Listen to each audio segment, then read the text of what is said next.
Guys, ganito pala manghuli sila ng isda sa Iceland. No? Ayan.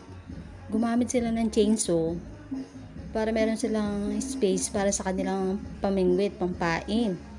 Ayan, at nilinis. Oh. And then, niready nila yung kanilang pamingwit. Ang galing, no?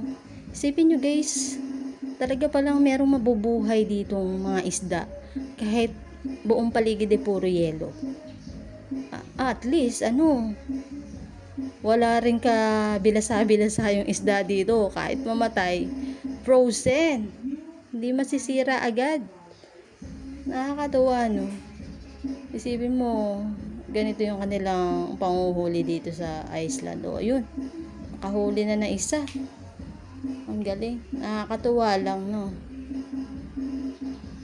Isipin mo na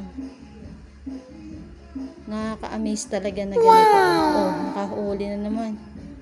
Na meron talagang buhay na isda sa yelo, no? Nakakatuwa. Nakakabilib.